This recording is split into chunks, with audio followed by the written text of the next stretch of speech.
Hello and welcome to the Arn Eddie Experience. I'm Eddie Side. We're back. It's here. We're back. We didn't go anywhere. We may have to decide some things out, but we're back. I'm Eddie Sideburns. Joining me, as always, is brackets R Arn Furious. Uh, Arn, do I even need to ask how you're doing today? Uh, Not great, I would say. I think I was doing all right until Rondon got sent off, and then I kind of lost it. Yeah, Quite angry about that. bit of a 4 minute substitution cameo. He's a fucking idiot, Eddie. Oh dear. So yes, we are about to kind of discuss the Absolute tail end spanner. of the season. There were a couple of games on today. There were games on yesterday. As we head into the tail end of the Premier League season, everything football is all coming to an end. It's too It's, soon. I'm not really ready for it. no, I don't know. I don't think I'm ready just yet. Hello. Um, yeah, we're not. I don't think we're ready for it just yet. It's a bit. It just seems to have been a bit out of the blue. But yeah, top of the table, Liverpool, Man City. Ugh. Excuse me, throw up my mouth a bit. Liverpool's quadruple hopes are they still alive? Oh yeah, well, it's a nice shirt. It's a nice shirt. I'm wearing my favorite hat too. Because I've Is got that to hoodie? good have. Yeah, it's a lovely hoodie. Has it not been like really warm today? Or I know in Scotland, of course, isn't. In any other country, I wouldn't be wearing a hoodie, but for this country, yes, I'll wear a hoodie even on this day. So yeah, top of the league, you've got Liverpool, Man City fighting it out, duking out. Liverpool's You root quadruple for hopes. like if you're a neutral, like if you're a proper hmm neutral, who do you root for? Um, it's it's two evils, isn't it? Two Uh, really, really, really big evils. Um, I I'm mean, not obviously, sure. like I have to go with the team that I support, which is whoever Liverpool are playing. So I kind of go for Man City, but I feel dirty about it. I mean, I don't blame you for feeling dirty about it. I mean, it's kind of. I mean, I think their fans are quite, going on about the quadruple and stuff like that. It'll be never ending. No one will hear the end of it. Um, if they do win it, but it's. I don't know. It's I bad mean, enough. They've already won 2 trophies this season. That's bad enough. hmm, yep, they want four. They want four, but Man City technically have the advantage because even if Liverpool win their next game, they'll still go into the last day of the season top of the league.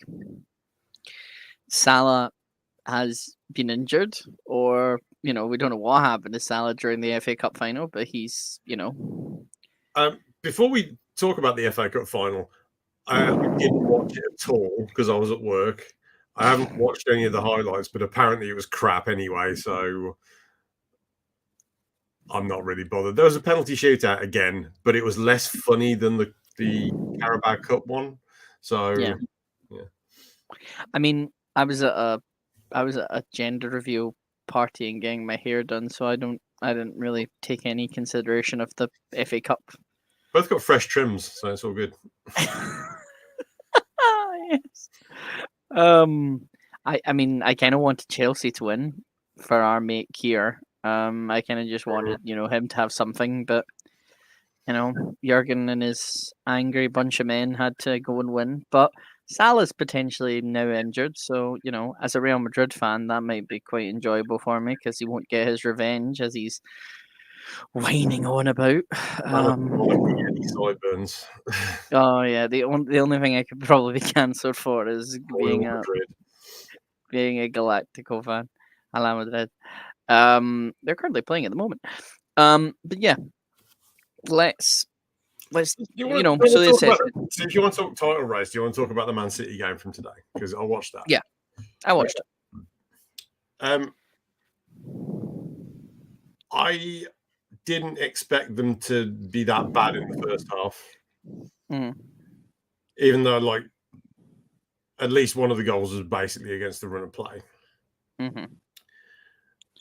But then when they come firing back, it felt like this feels like a typical City thing where they kind of make a bollocks of it, and then it was kind of like a QPR game all over again. It's like they're losing when they have to win to win the title, and then it all just comes together. And I thought they were doing all right. Like they got a couple of goals back, and then I don't know what that Mahrez penalty was. Oh, it was awful. It was quite possibly one of the Really worst bad. penalties. There's One of the worst penalties I think I've seen in quite some time. That. like when you're hitting a penalty, there's two areas of the goal that you want to avoid, which is the bits that are just like that far off the ground, Mm-hmm. that far off the ground to either side of the goalkeeper. Because when the goalkeeper dives, that's where he dives to. Yeah. And he put it like right into the dive. So that was a 50-50 that he's going to miss. Just Yeah. by putting it there, it's 50-50 that he's going to miss. It was like I don't know. It was just you could just tell. I mean, from the way they obviously mentioned that Mahrez had missed the last penalty he'd taken and stuff like that, and you just kind of knew it was going to happen. Don't take the penalty then. Get De Bruyne to take it or something. I'm sure they got plenty of players on the pitch that can take a penalty. They don't need Yeah. to be Mahrez. You have the options there. It's Man City. It's not like you're running out of options for people to choose to take the penalty. I mean, they got loads of players on the field that I'd put money on to score a pen ahead of Mahrez. Oh, basically everybody in the team. I mean, I don't know. I think Mahrez. I don't think Mahrez's Man City career has been, and this could be just my own opinion. I think not lived up to what it should. It's been hit and miss, hasn't it? So at times he's kind of replicated that Leicester form, and then at times you just want to throttle him because he's just so unpredictable. And sometimes that unpredictability is like a benefit to him. So like he'll score like this wild goal. Like the one against Madrid's a prime example where like shooting at the near post from there, like what are you doing? But it was a goal because he hit it really well. But then another day he tries to take that same shot and he hits it straight at the keeper instead of that big space on the other side of the goal that he could have just curled it into. But I mean, I'd say probably the best performance I think he had as a Man City player was in the semi-finals. I think it was maybe a year or two ago when he led them to the final. Well, it was the year he got to the final, and I think he scored. Brilliant. And I feel kind of the same way about Raheem Sterling. Like when you see what he can do.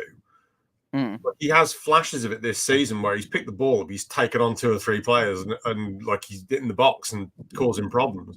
I'm like, why don't you do this all the time? I know football's difficult, but if you've got that level of talent, then why do you keep picking the ball up and doing like a little sideways pass and then doing nothing?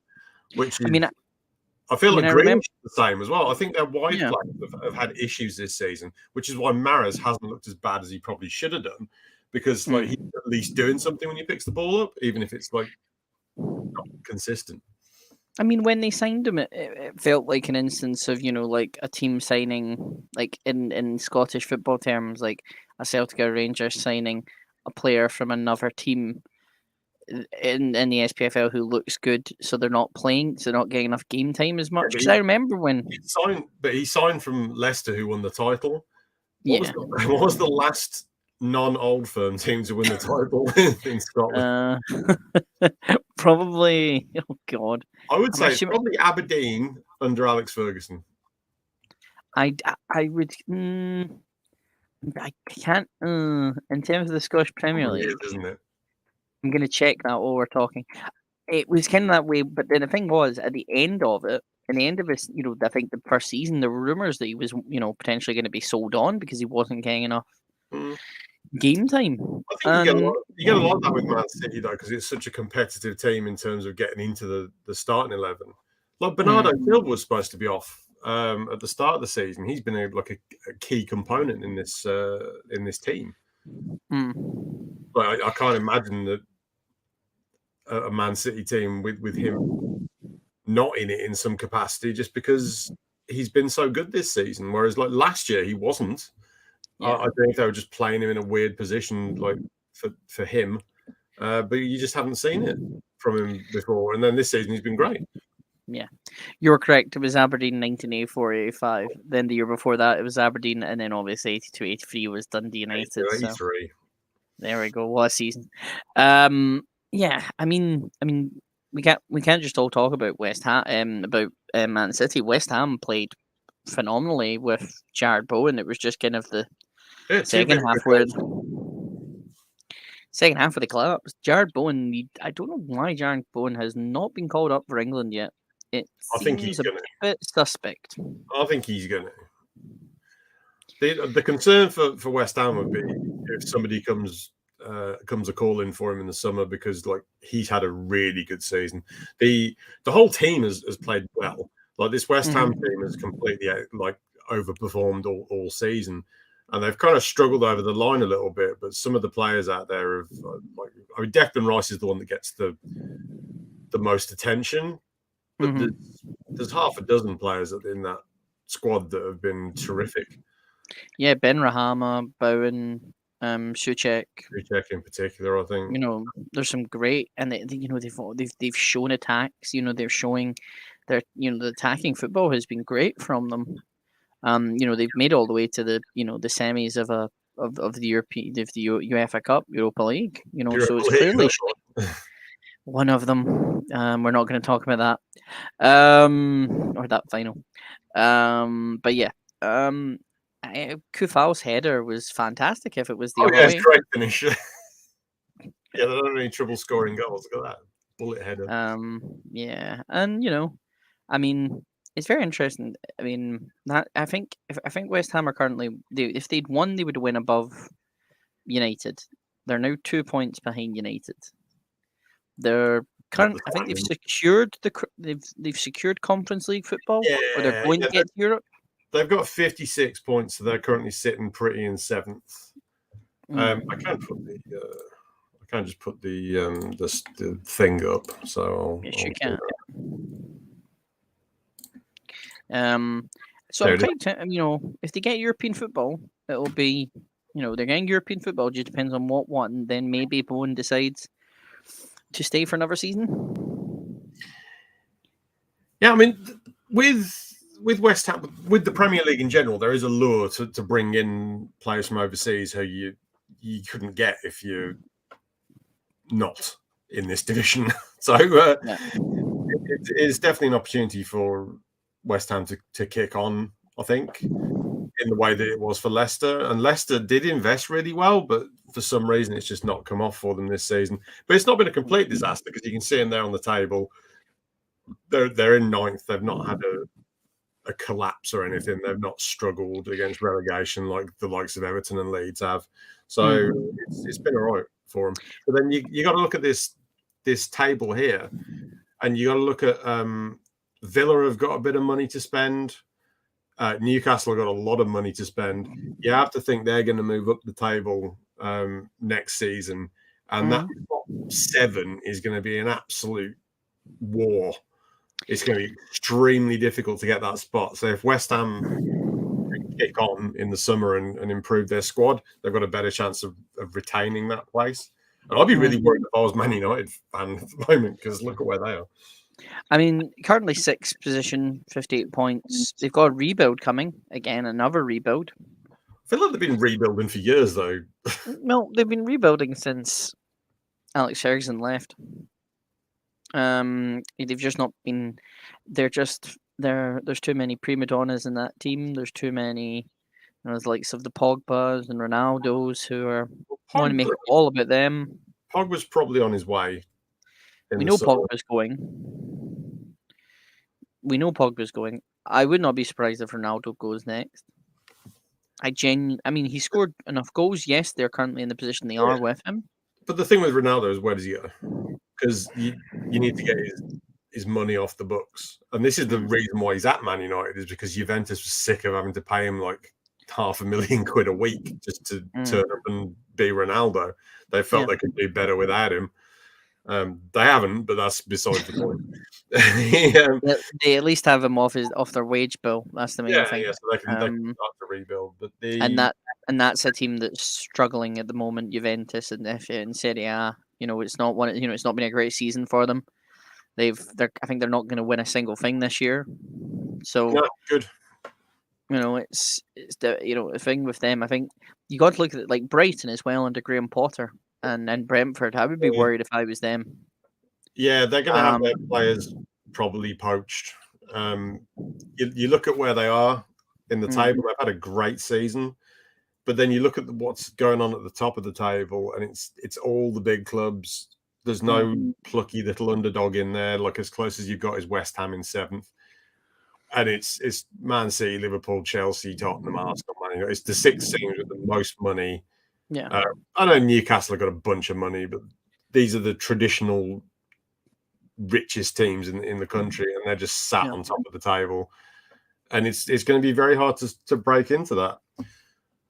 It just is. If even for Newcastle and their billions and billions of pounds, it's going to be difficult for them to compete on that level. The fact that they got slapped 5-0 by Man City last week will show you how far away they are from being competitive at this level.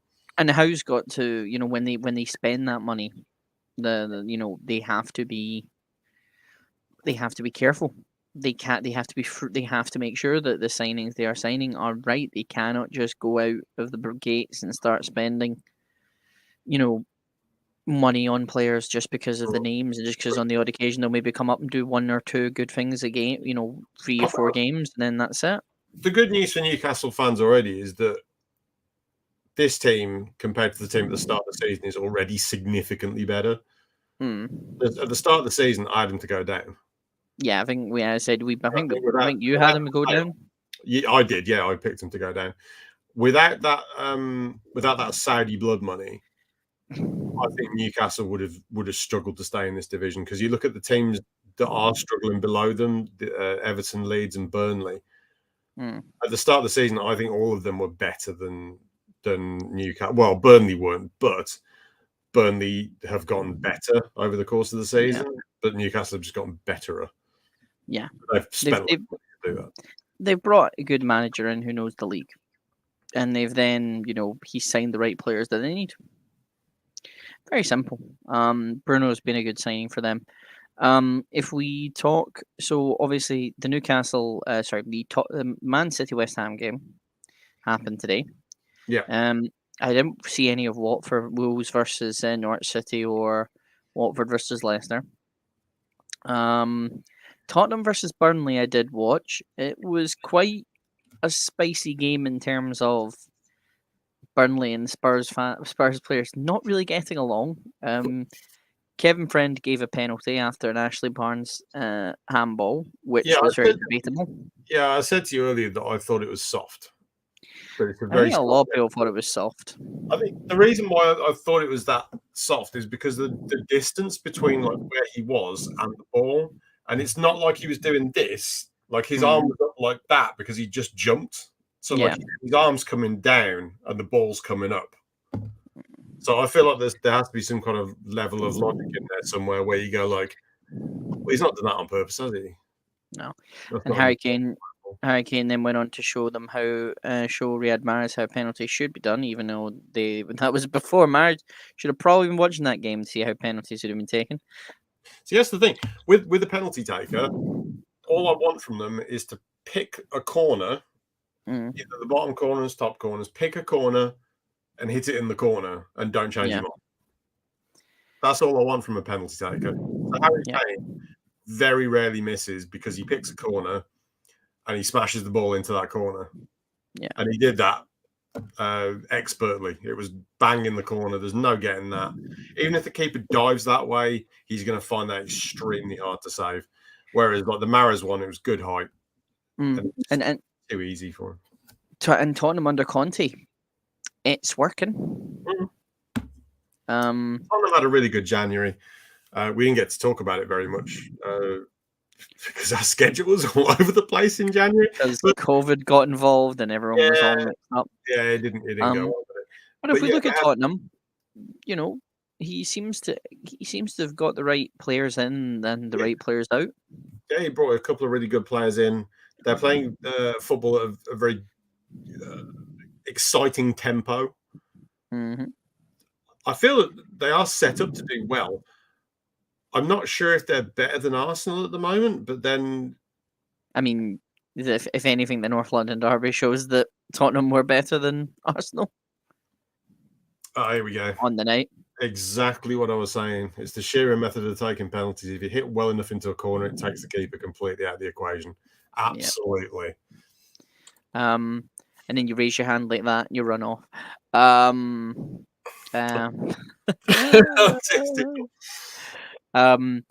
mean, the game Tottenham. I mean, did you see that when he got called boring for his goal celebrations, and he did that one where he was like he was an archer. He did didn't he do like a roll and then do the arch? Yeah. I think Tottenham, Kulievski, the signing Kulievski and Betancourt were great signings on paper, and then it was like they've actually performed really, really well. I still can't believe they let Kulievski go, but this is Juventus, so it's when they were in for him, I was like, that's an incredible signing. Like for Tottenham, that's an incredible signing. And he took a little while to bed in, I thought, but he's been really good recently.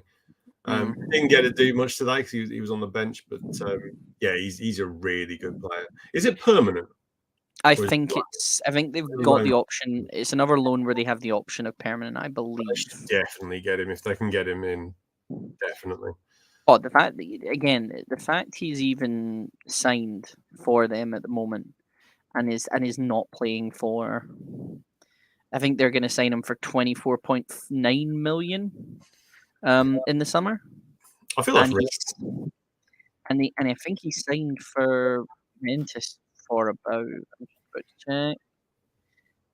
35 million, which could have risen up to 44. Fantastic work. So I think you could immediately tell that Conte was definitely going to be coming in when they got his director of football in. Even though they had Nuno, you kind of were like, Nuno was a terrible signing for Tottenham. He didn't fit the way that they played at all. And I think they basically they hired a manager because they had to. I think they saw a couple of guys, didn't they try and get like I can't remember who it was. They went in for so many managers in the summer. 4 or 5 of them knocked them back.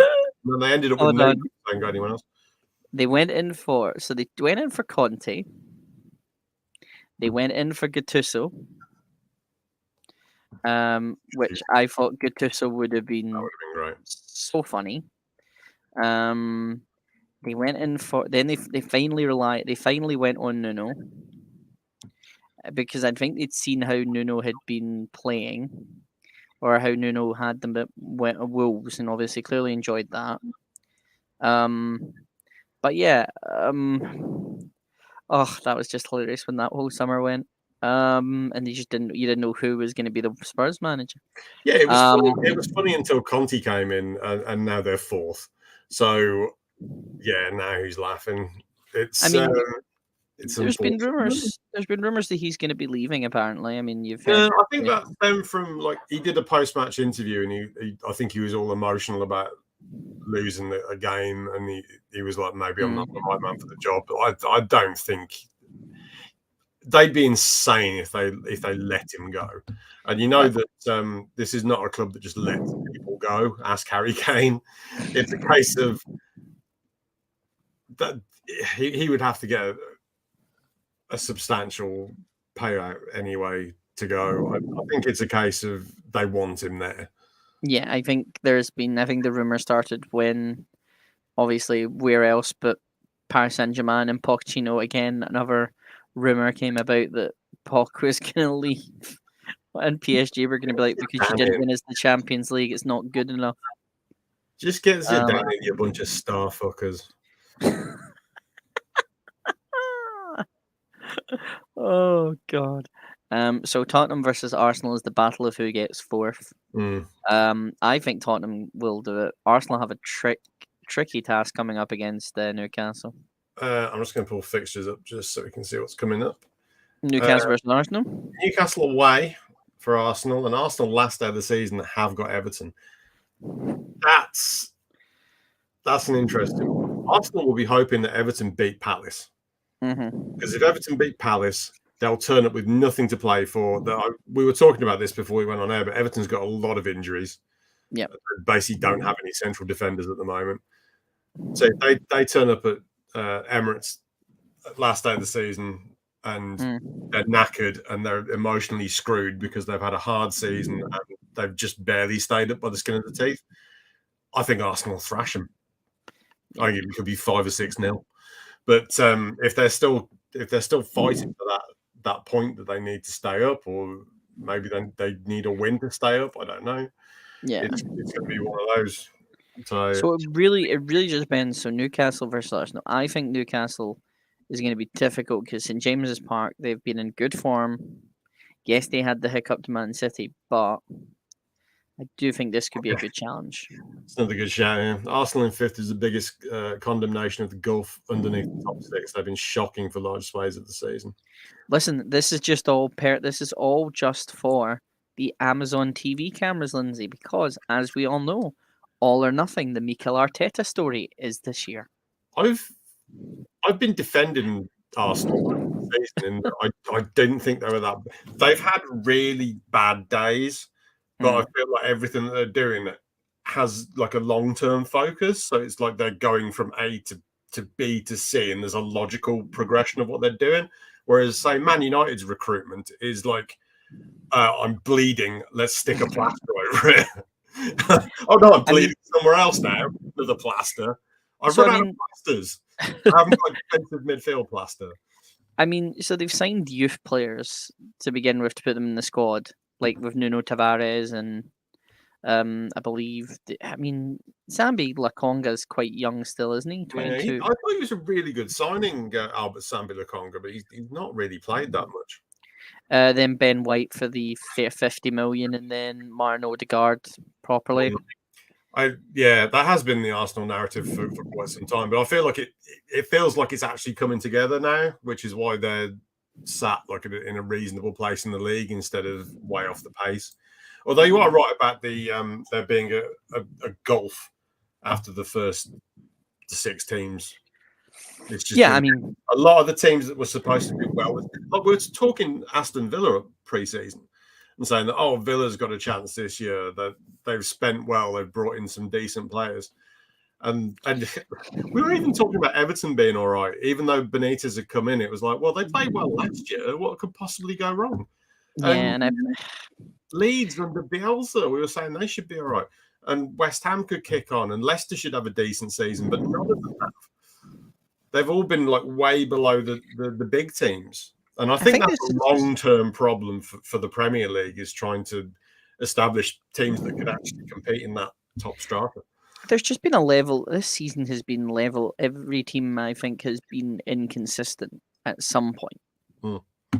If we take out, obviously, Liverpool and Man City, there's been deep levels of inconsistency in terms of performances. No one best of the rest is there at the moment. That you can go, they've consistently done well and they've consistently performed this well. I mean, I could be wrong. Chelsea's been comfortably third for most of the season. I don't think Chelsea's had a good season by any stretch of the imagination. I mean, if we talk about, on many levels, they have been awful. I think the Lukaku situation didn't help. Obviously, the whole our owner is a bit of a baddie again.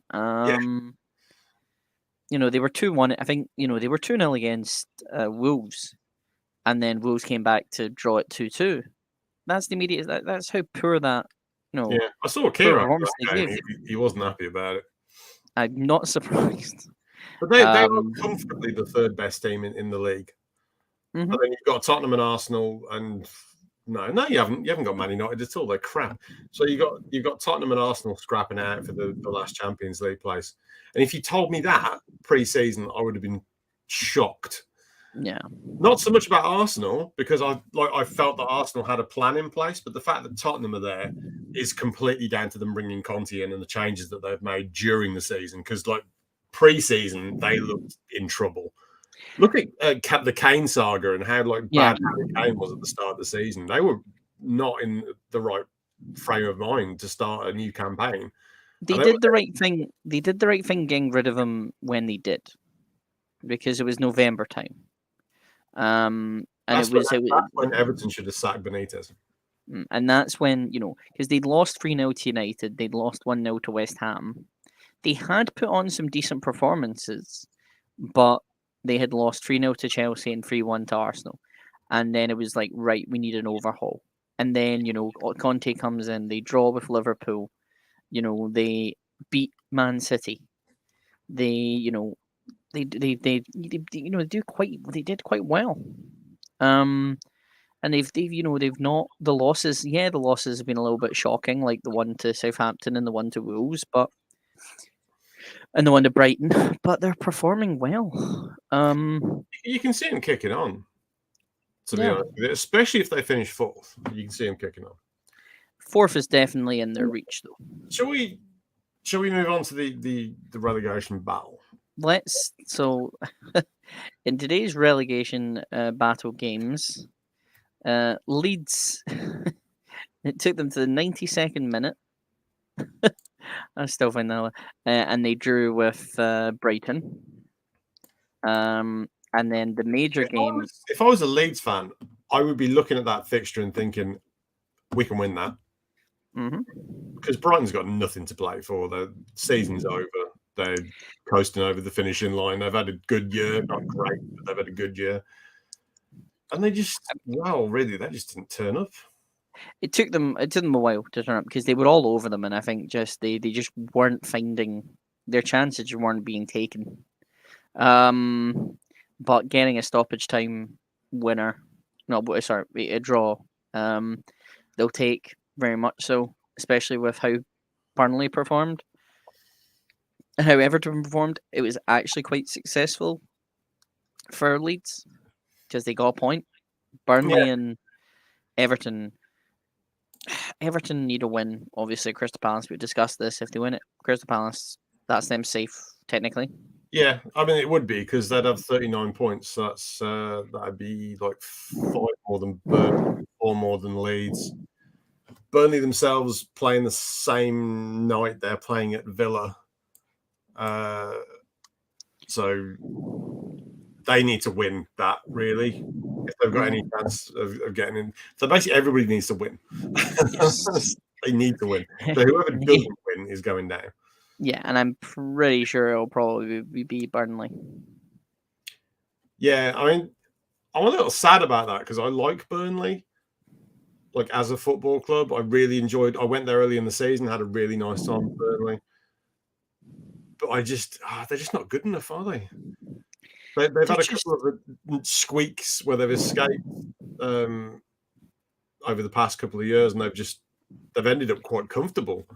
Mm-hmm. Whereas this year they've struggled all season, and yeah, they're better than Watford and Norwich. But that's because Watford and Norwich was soft, so they got bowled over. Whereas Burnley at least are hard, but the quality isn't there. They're just not good enough.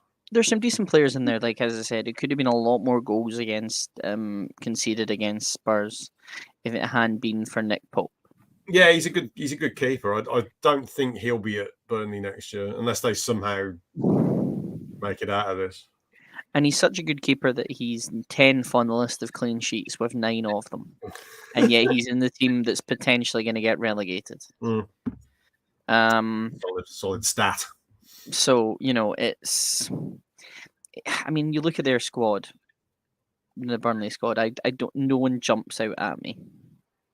I thought Weghorst maybe. Good sign. But then, yeah. And Cornet. Tarkowski's good.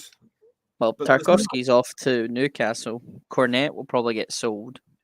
I saw Cornet live, and I thought he was kind of all over the place, and he had no end product Mm. for I mean, this they level. have. Like Yeah, he's a talented boy, but like for this level, Cornet is, from Leon, and Leon's, players were all quite attractive playing football and stuff like that. So, I, but I definitely, can you see him winning at Villa? I Which can is see. they kind of need to get a result with Villa. They got thumped at home by Villa at the weekend. No, I'm not seeing it.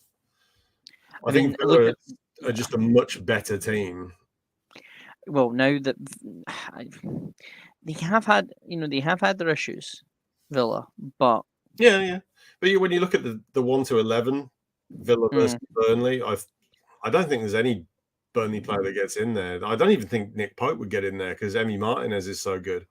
So I like think Nick Pope would go to probably a West Ham. I think Fabianski's like about 37 at the moment. I know they have Areola I on don't like loan from Areola. PSG, but I see I Pope think the definitely reason staying Areola around. never made it at PSG. Yeah. I see Pope staying around. Pope's like Pope's as good as goalkeeper as Robert Sanchez from Brighton, and Yeah, fair, I guess. you know, there's some good. I don't see them staying up. I'm Yeah, putting them so down relegate. I think they lose to Villa, and then they've got to play Newcastle last day. Yeah, And you say Newcastle is a tough game for Arsenal. Well, it's a really tough game for Burnley. Although mm, the only thing they've really got going for them is that it's at home. But yeah, then Burnley, like Turf Moor, is not really a cauldron. It's not like going to Goodison Park or Ellen Road where the crowd is intimidating and it's loud and it's unrelenting. hmm Turf Moor's quite quiet. It's I not. don't think.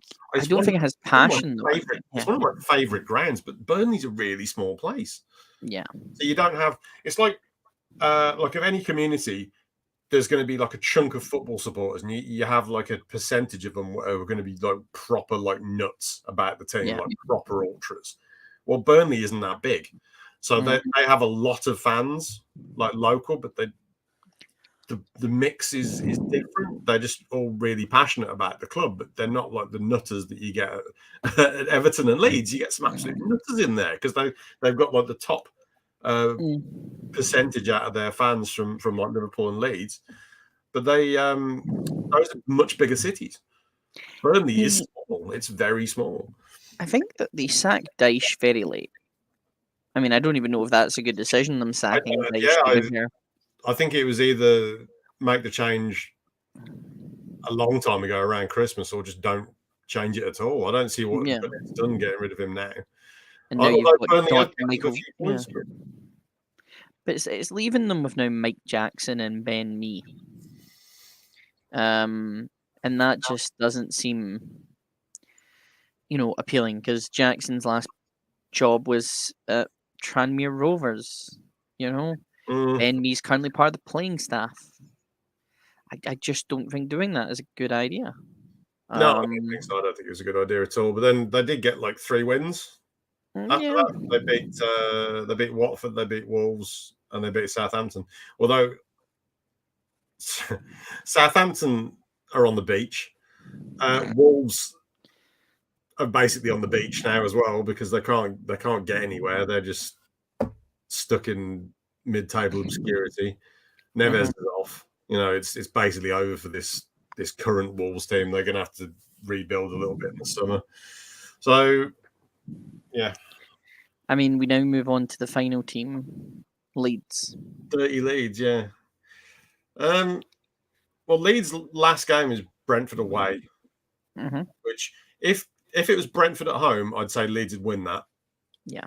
But Brentford away, I think Brentford will wear as a badge of honour if they sent Leeds down. Yes. I don't want it to happen. I don't know why, but for some reason, I still miss Marcelo Bielsa so much. Yeah, but the thing is, Bielsa's Um, gone, so I feel like in losing Bielsa, a lot of people who are treating Leeds as like their second team are probably not anymore because I think you lose Bielsa, you lose that likability. And well, then we're now on Jesse Marsh. yeah, have you seen their goal difference, by the way? Yeah, I know their goal difference is horrendous. Their goal difference is really bad. They've conceded 78 goals this season. Norwich have conceded 79, just to put that into perspective. And Watford have conceded 75. God, there's some shit down the bottom of the table. I mean, their opening game was a 5-1 loss to Man United. They lost 7-0 against Man City. Yeah. Yeah, They went made an absolute arse of it against Chelsea when they got two of their players sent off during the game. It's not like they've really scored a bunch of goals like they were last season to make up for it either. They've got 40 goals. So 40 is the same as Newcastle. It's one less than Southampton, who I don't really see as like a goal scoring unit. And it's like one more than Everton, who really struggle for goals this season. Yeah.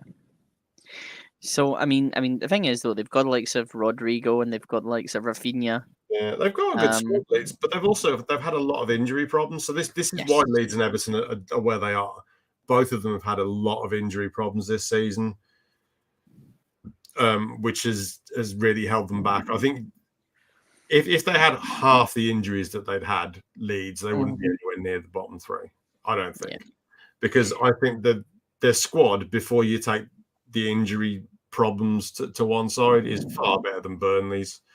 They shouldn't be anywhere near Burnley, and it's probably a better squad than Southampton or Brentford. Even I'd probably go as far as say that. Although Brentford have done a great job of leveling up this season. It's going to be very interesting to see what happens. I still think my prediction will be obviously the two teams already relegated. Out of the three that are remaining, I think it's going to be Burnley.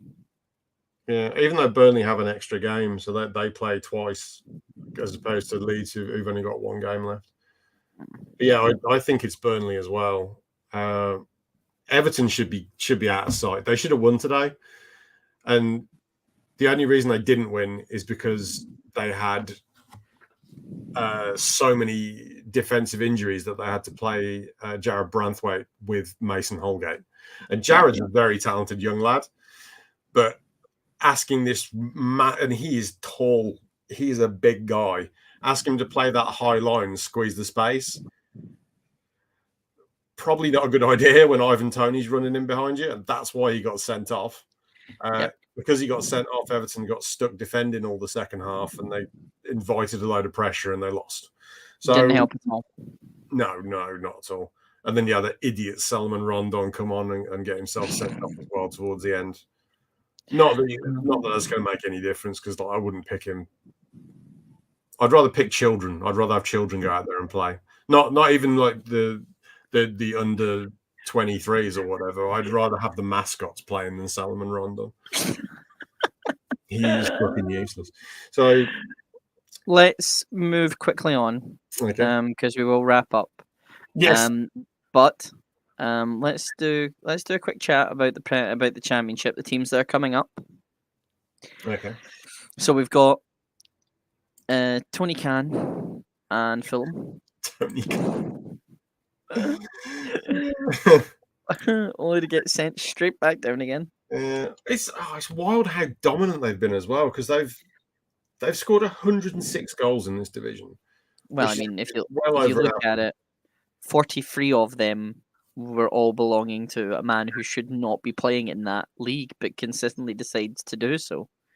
Alexander Mitrovic, who will then tally those 43 goals into a total of 6 goals next season when they get relegated again. Bournemouth aren't going to stay up either. I think the one hope of the promoted teams is that if Forest wins the playoffs, and Eddie's disappeared. Fantastic. Let me finish my thought anyway. I'm sure he'll come back. Dave, I desperately want Luton to come up, even if they get relegated by Christmas. I would love it if Luton came up as well, mainly for my good friend Mike Kilby. Oh, Eddie's back. Let's put him back in. There we go. Hi, Eddie. So Sorry. Forest, I feel, is still the best chance for a team to come up and stay up. Yes. I think they could quite easily perform at the level that Leeds performed at last year. It's a proper cauldron of a stadium as well. They've got a lot of fans. They're a big club. If they come up, I think they've got a good chance of establishing themselves in the Premier League again. Whereas, like, Huddersfield, maybe at a push, but the last time they came up, they got battered and sent back on their way, even though they have a great fan base. And Luton, I think, would be fun. I'd love to see Luton in the Premier League. I would, but I can't see them staying in it. I mean, I'd be tempted. I don't know. There's part of me that's kind of looking at it, and there's part of me that's thinking. So obviously, Bournemouth. I'm interested to see how Bournemouth do. Angry Dave has a massive list of blocks, probably because of the bowling. Progress related. Definitely progress related. Right? Either that or the bowling. Wouldn't be surprised. The only team in the playoffs that I think would be completely worthless and have no value whatsoever would be Sheffield United. Because they were there last season. They didn't do anything. They'd just go straight back down. Pointless. Yeah, I mean, I'd like to see. I mean, Luton in the Premier League would be a nice Blackpool story from all those, like, when Blackpool got promoted. Yeah, I genuinely don't think they have a shot of staying up, but it would be nice. But like I say, because Forest are in there, if say Forest didn't make it in the playoffs and it was I don't know, Middlesbrough or Blackburn or somebody, then I'd be like, yeah, let Luton go up. Yeah, just don't give it to Luton. I mean, it's interesting. I mean, Huddersfield. I mean, maybe. I mean, I'm trying to think of anything. It's a really great ground. They've got great fans. Yeah, their squad. I've not seen. I don't know. Jordan Rhodes, Fraser Campbell, Danny Ward. That sounds like a strike force that's destined to be in the Championship forever. The squad would need a massive overhaul, I feel, just by looking at that Huddersfield squad. They've got Fraser Campbell. Yeah, Fraser Campbell. He's had a wonderful time when he's been in the Premier League.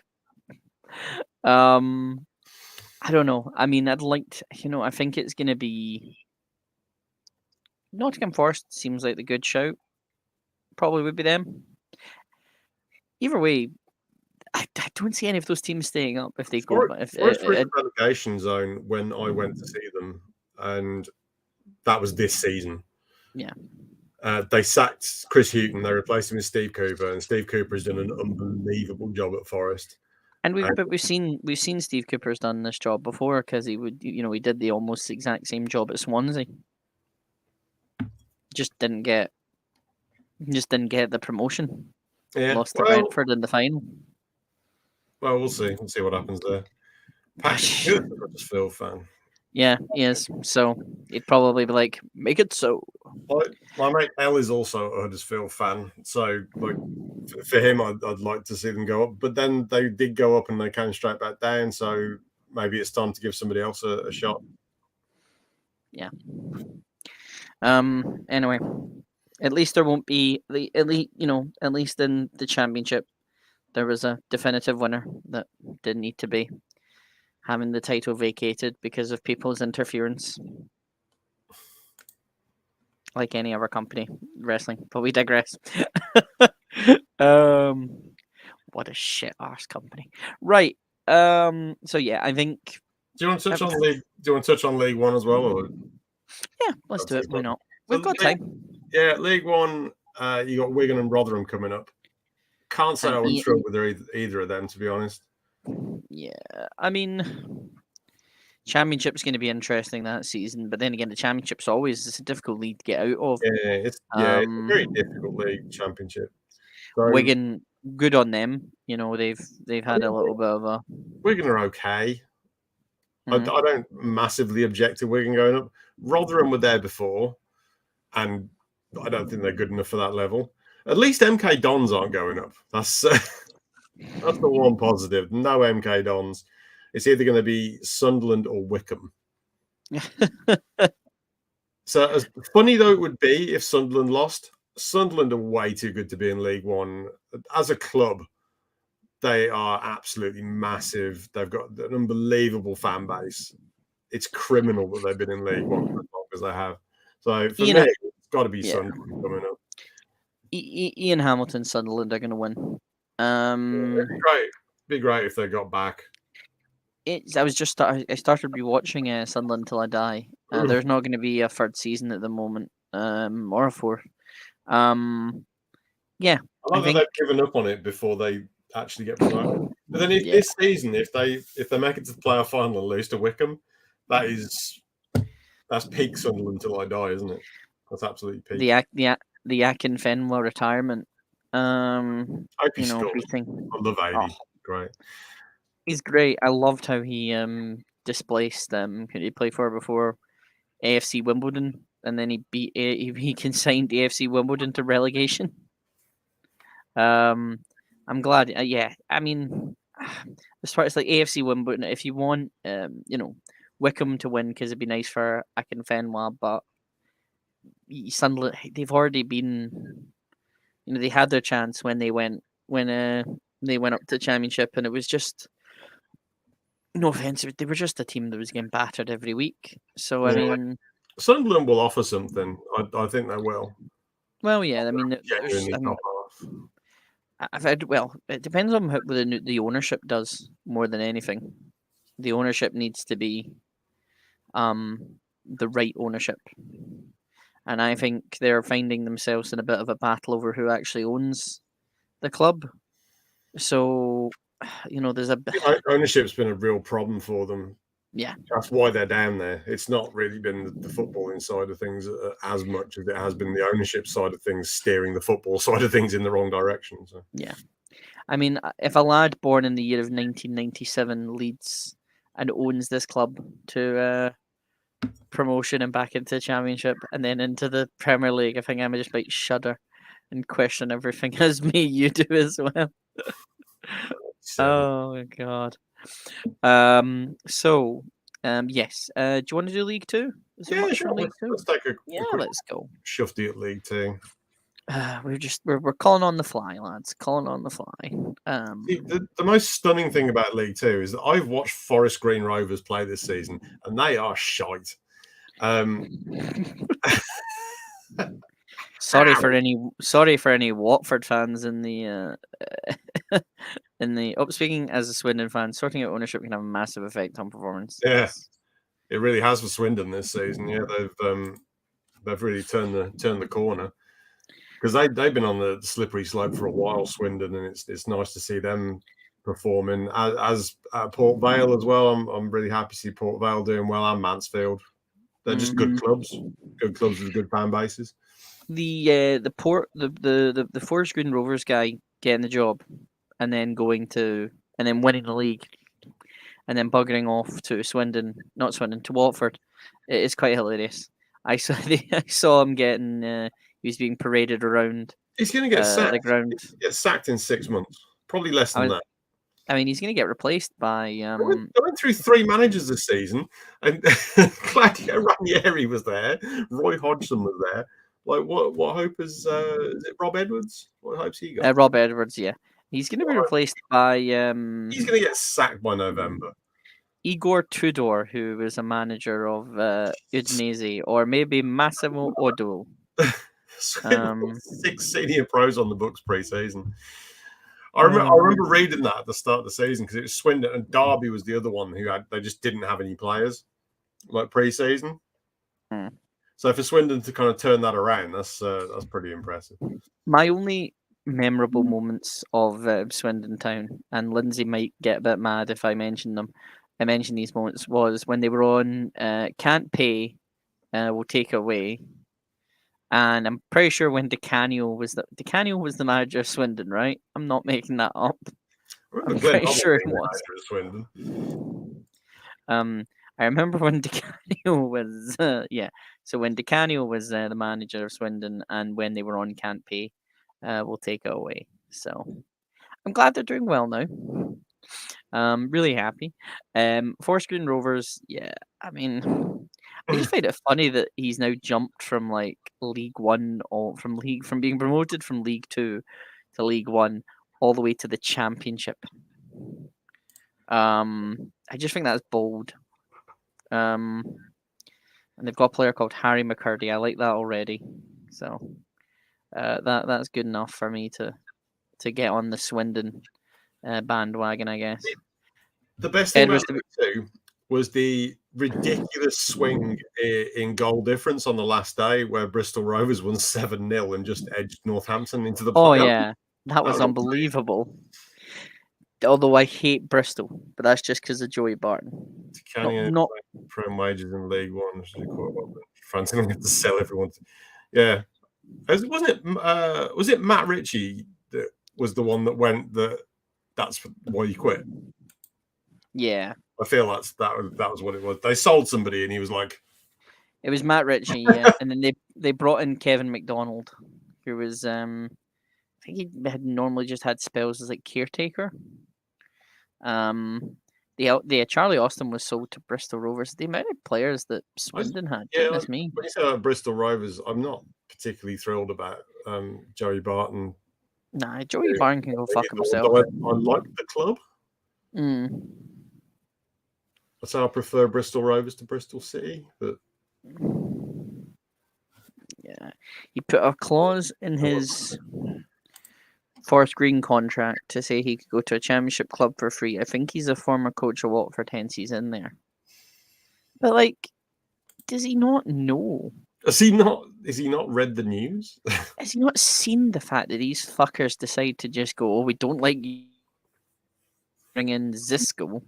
Oh, here's Claudio Ranieri. Oh, only 4 games. Well, fuck off, Claudio. It's not like this is recent form for them either. They've been doing it for years. Like they get managers getting promoted and they sack them. It's ridiculous. Yeah, like didn't he? Who was their manager when they got promoted this time around? It wasn't Cisco, was it? Didn't he take over in the summer? I legitimately can't. Do you know remember. what this is? They go through so many managers. This is how bad it is. So Zisco was there until October of 2021, and then Ranieri came in. Roy Hodgson then came in, and he's drawn 2, won 2, and lost 8. That's not a great record, is it? Vladimir Ivic has been there. Hayden Mullins, Nigel Pearson, Kike Sanchez Flores, Javi Gracia, Marco Silva, Walter Manzarazzi, Sanchez Flores again, Slavica Jokanovic. When was the last time they actually gave a manager like multiple seasons? I guess it was Malky Mackay, and that is 11 years. They had Sean Dyche there. Imagine if they'd just stuck with Sean Dyche.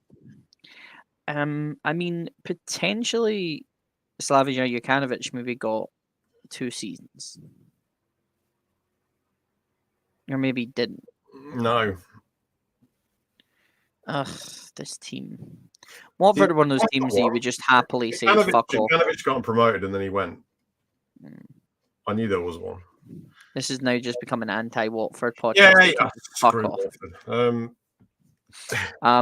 So League Two, yeah, I mean, well, do you know what? I'm on the Swindon bandwagon because of Lindsay, so let's go Swindon. I've been to Mansfield and Port Vale this season. I really like both of them. No, I guess I'm leaning toward. Oh, it's tough.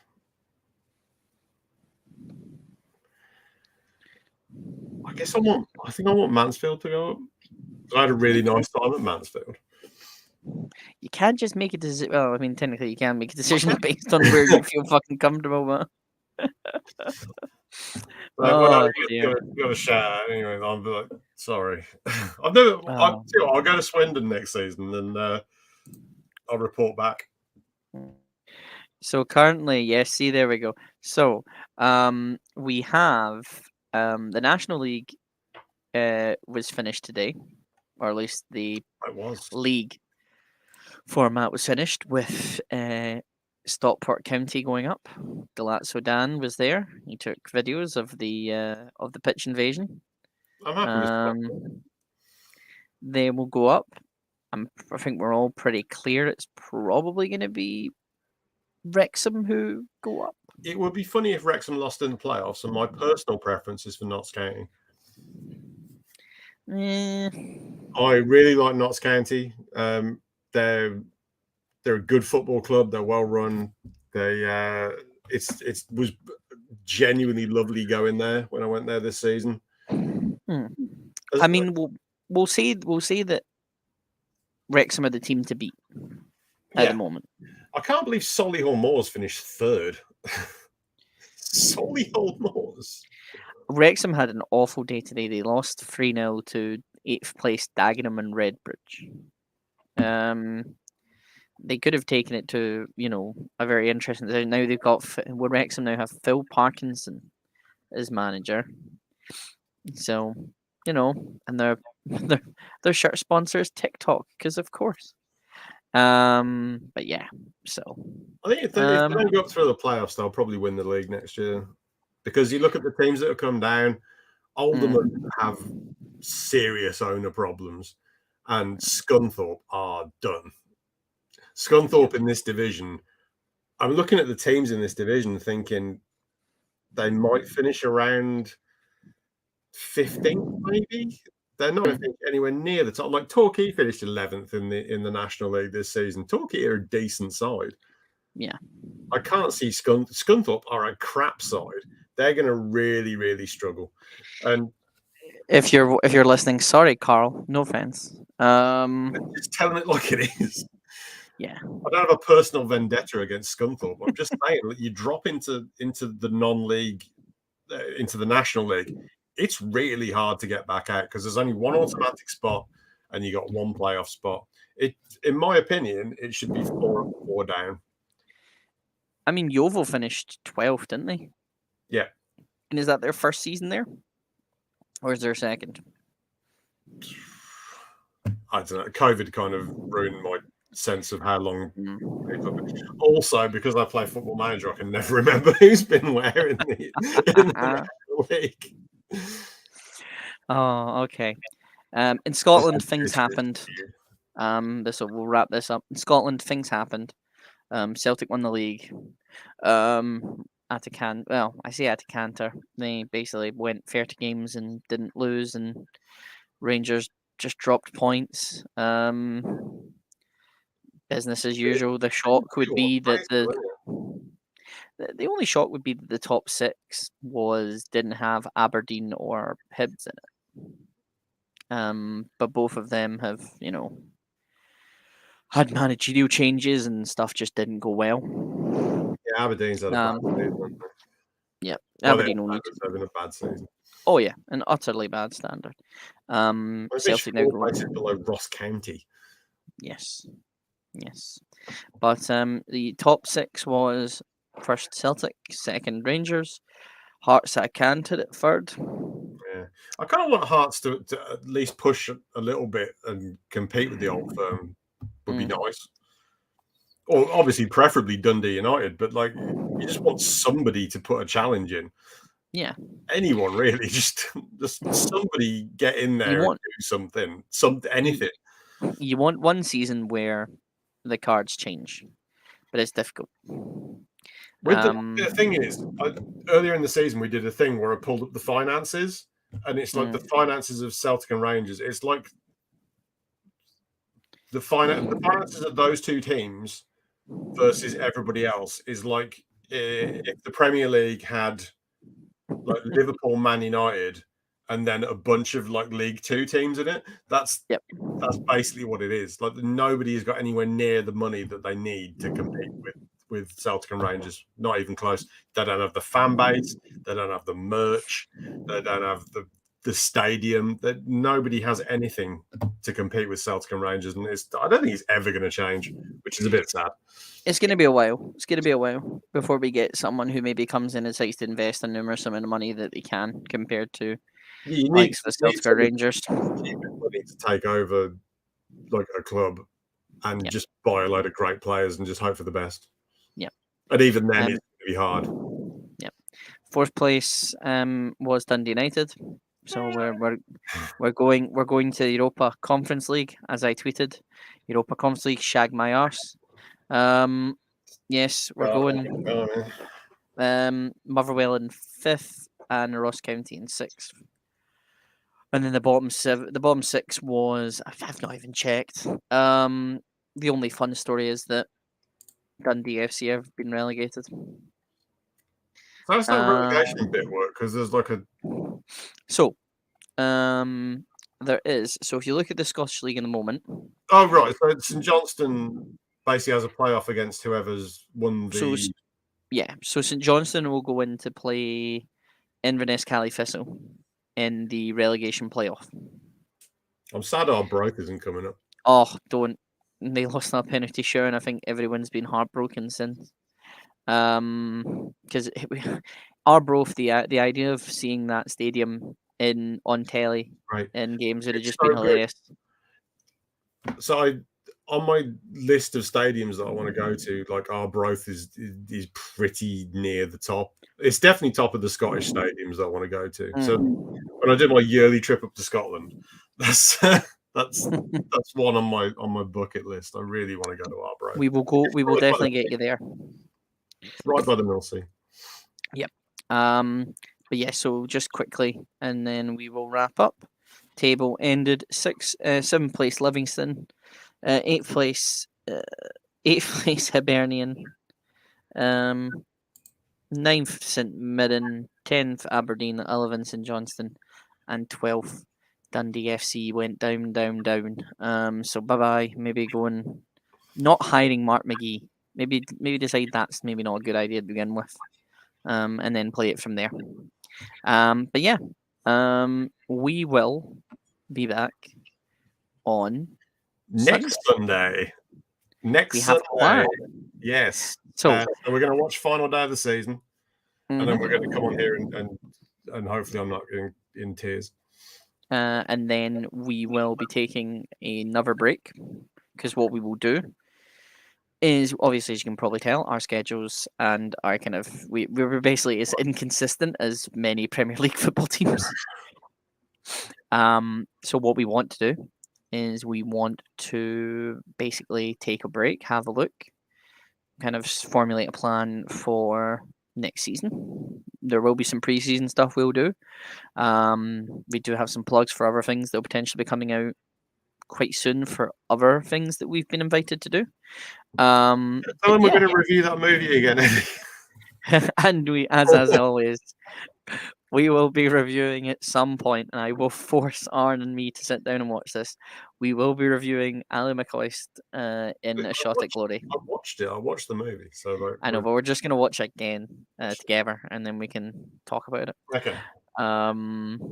Yes. Arn, do you have anything to plug or anything else? Nah. It's all good. You can go to arnoldfurious.com if you want to read about my various ground hopping ventures. That's all on there. So I do a write up for everyone, and also did a write up of the Bermondsey Beer Mile, which is basically just about a tale of our drunkenness. But it's good. It's got pictures in it. Yeah, it's got pretty pictures. You can find him on Arn_FM, and now on the odd occasion, Arn Furious is back. Arnold Furious is back, as in the Twitter handle. You can find me on at Eddie Sideburns.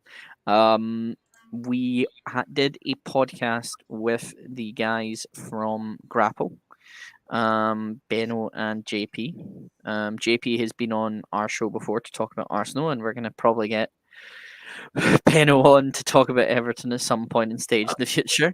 Yeah, I'd love to do that. And we were talking about 1PW, and we covered and reviewed the first anniversary show of 1PW. So if you are a Grapple Patreon, please review that. Also, go and buy that book.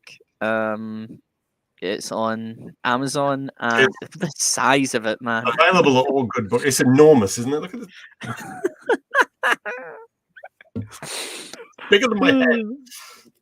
Oh, it's like a massive coffee mat. Um, yeah, so you can catch us on that.